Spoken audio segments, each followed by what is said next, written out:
When Google first came out, I remember having multiple conversations where people said, I could have done that. If you've ever played Wordle, you probably looked at it and said, I could have done that. In fact, there are probably examples of software out there today that you had thought about building. You might have even been working on a version of the software when someone else released theirs. As software developers, we can have great ideas and the ability to turn those ideas into reality. So why is it that we don't? How do you take those ideas that you have and make them matter? How do you turn your concepts into successful businesses? That's what we'll talk about in today's episode of Dev Questions.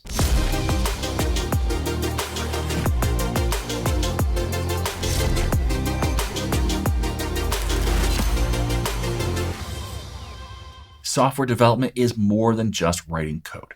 So let's talk about the rest of it. Specifically, let's talk about making your ideas matter. I remember having a conversation with two Microsoft MVPs when I was just getting started with teaching C#. I was telling them that I had started selling courses and that it was going well. I was able to supplement my income by creating paid courses. Their reactions were both along the lines of, oh, I've been meaning to do something like that. Both of them were skilled communicators. Both were skilled developers. Both had the ability to make good courses. Both knew exactly which courses they would make. Neither did. I see that type of scenario over and over. Skilled people with great ideas that don't go anywhere. So let's talk about the steps you need to make your ideas matter. Number one, have a clear, achievable goal. This is one that people often get wrong because they have these grand ideas. And when I start asking questions, they don't really know the answer. It's more hand wavy. So they say, I'm going to build a search engine. Okay. Where are you going to host that? Oh, I don't know. What kind of code are you going to use for that? Well, I'm going to use C#. Okay, great. Have you ever built anything like that? No. Do you know what's going to take? No. What database are you going to use? I don't know. Okay, all of a sudden what you have is a vague notion of a thought, of an idea. That's not the same thing as having a clear, achievable goal. Building a search engine, probably not your first out of the gate thing to do. That's a lot of work. But maybe having a clear, achievable goal is saying, I am going to build this specific app. Here are the things I'm going to do, and here are the steps I'm going to take to do it. Having ideas that, you're throwing all these things into it, not an achievable goal. Okay. So maybe having the first goal be something very, very simple. That's really important. Okay. And then with that, make sure that it solves a real problem. Usually these things solve problems, but if you're not careful, when you start dreaming and start thinking up through how this app might work, you lose the thread of why does it matter? Why does it matter that you have this app? Why does it matter that you're building this solution? What's the goal here? What's it going to do to help people? Because if it doesn't really solve a problem, then why are we doing this? Okay, so have a clear, achievable goal. That's step one. Number two, put in the hard work. It's very easy to do File New Project. File New Project is so rewarding because things happen right away. And you can work on that over and over, and you can get the starting steps in.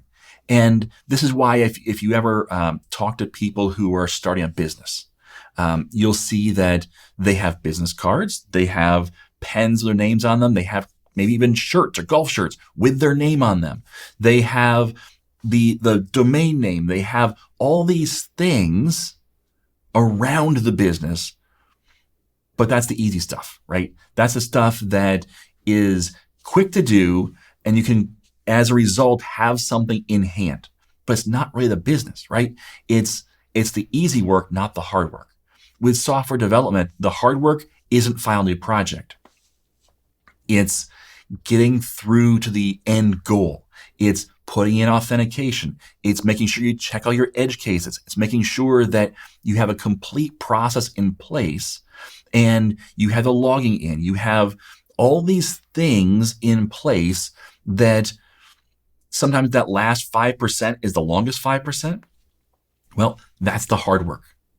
Pushing through and getting the hard work done is what's going to separate you from a lot of people. Because a lot of people will get to the point where they start banging their head against the desk and go, ooh, there's a new idea I have. Finally project. And they're going to drop off. Where you want to be different is you want to put in the hard work. Now, this helps if you have a clear, achievable goal. Because if your goal is a bit vague, if you're not quite sure, well, then it's even harder to actually implement that. And so that hard work becomes impossible work. So step one, clear, achievable goal is the foundation for step two, putting in the hard work. Number three, finish it before you're ready. Projects are never completed. They're abandoned. That's really, it's a quote from someone, I forget who it's from, but that's the kind of thing that you need to think through is, how do I finish this? Not how do I get everything done, but how do I get it to the point where it's ready to go out the door? Because too often people have these projects where they're mostly done. They're almost done. Boy, I'm close.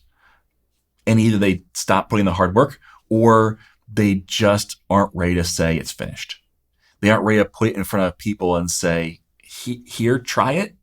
Because they know they're going to get feedback. Well, this isn't ready yet. And this isn't ready yet. Yeah, it's not. It's not ready yet. It's not perfect. It's got features that need to be added. It's got things that it doesn't do yet, but it does the one thing, and that's good enough to get it started. And then we'll keep adding those things. So finish it before you're ready. And then number four, importantly, critically, tell people about your product or solution. People call us marketing or sales. That can be, but at the very least, you have to communicate. A company that's not great at this is Microsoft. If you look at what Microsoft offers, you'll probably be shocked. There will probably be products that Microsoft offers that you might even want to use that you have no clue even exist. They have people working on them. They've had people working on them for years. They have solutions out there that you're like, I didn't even know it was a thing. And you find out that, yeah, it's a thing. And it's got all this really cool stuff and you don't even know about it. Even in the .NET space, I work hard to bring things to light because people go, I didn't know that was a thing. I didn't know it existed.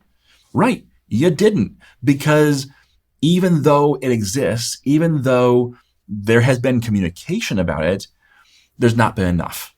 And you have to figure out ways to do that. You have to figure out, who am I helping? What's that real world problem I'm solving?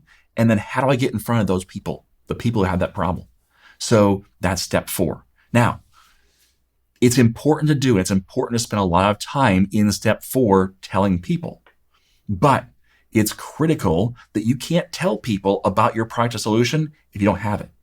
So you had to have a clear, achievable goal. You've had to put in the hard work, and you've had to finish it, especially before it's ready. But you had to do all those things in order to get to step four, which is telling people. Too often people skip to step four, right? They tell people about their great idea. I got this great idea. That's great. Doesn't matter, and that's kind of harsh and that hurts to hear. But I've got hundreds of great ideas. I've got a OneNote that's filled with great ideas. For my company, I've got great ideas for you. I've got great ideas I want to implement to help you learn software development better. But they're sitting there. And so they're just ideas at this point. And that's not going to help anybody. I need to work to change the idea into a finished product that's launched that I can then tell you about. Because if I get that out of order, well, then we're just dreaming and we're just wishing. And wishing doesn't really help us actually make our products matter.